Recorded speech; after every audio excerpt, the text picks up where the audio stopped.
తెలంగాణ రాష్ట్రంలోని అర్హులందరికీ కూడా పెన్షన్లు, నూతన పెన్షన్లు ఇవ్వడానికి అంగీకరించడం జరిగింది.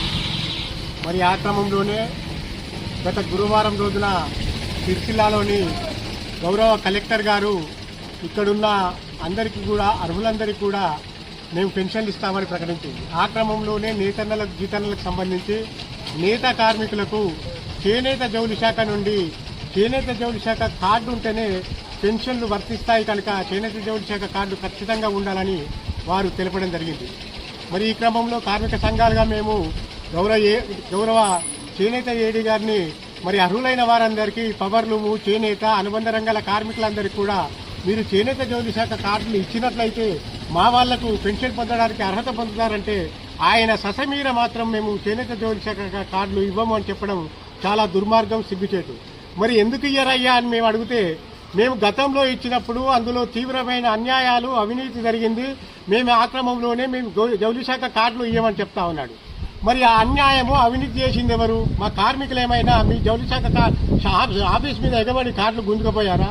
ఆ అన్యాయము, అవినీతి చేసింది మీ చేనేత జౌళి శాఖ సీఎఫ్లు, మీ చేనేత జౌళి శాఖ సిబ్బంది మాత్రమే అన్యాయాలు, అవినీతి చేశారు. మరి ఒకవైపు ఏమో మీరు చేనేత జౌళి శాఖ కార్డులు ఇవ్వమని ప్రకటిస్తా ఉన్నారు, మేము వస్తే చెప్తా ఉన్నారు. ఈ క్రమంలోనే కొందరు మీ సీఎఫ్లకు సంబంధించి, మీ సిబ్బందికి సంబంధించి కార్ఖానల పట్టు తిరుగుతూ మీకు జౌళి శాఖ కార్డులు ఇస్తాము, మీరు 2000 ఇస్తాము, మీరు 3000 ఇస్తామని చెప్పడం, ఇది ఎవరు అన్యాయం చేస్తున్నారు, ఎవరు అవినీతికి పాల్పడుతున్నారు, మీరు ఈ విషయాన్ని తేల్చాలి.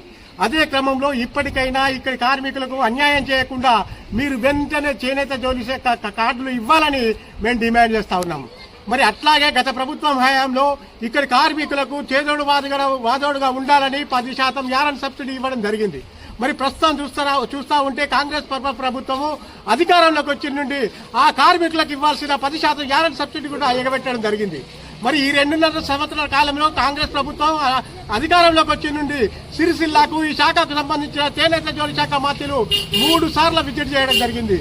కానీ ఏనాడు కూడా కార్మికులతో సమీక్ష చేయడం, కార్మికుల సమస్యలు తెలుసుకునే పాపాన పోవడం లేదు. ఎప్పుడొచ్చినా యజమానుల సమస్యల మీద మాట్లాడుతున్నారే తప్ప కార్మికుల సమస్యలు ఏంటి, వాళ్ళ వర్కర్ టు ఓనర్ పథకం సమస్యలు ఏంటి, వాళ్ళ యారన్ సబ్సిడీ సమస్యలు ఏంటి, వాళ్ళ చేనేత జౌళి శాఖ కార్డు సమస్యలు ఏంటి, వాళ్ళ వృత్తి ఏంటి, వాళ్ళకి వచ్చే వేతనాలేందని ఎప్పుడు కూడా సమీక్ష చేయకపోవడం అనేది చాలా దుర్మార్గము. ఇప్పటికైనా కార్మికుల సమస్యల పట్ల చేనేత జౌళి శాఖ మంత్రులు వెంటనే సమీక్ష జరపాలి. అదే క్రమంలో ఇక్కడ చేనేత జౌళి శాఖ అధికారులు కార్మికులందరికీ కూడా, అర్హులైన వారందరికీ కూడా, అనుబంధ రంగాల కార్మికులందరికీ కూడా వెంటనే చేనేత జౌళి శాఖ కార్డులు ఇవ్వాలని సిపిఐగా మేము డిమాండ్ చేస్తా ఉన్నాం.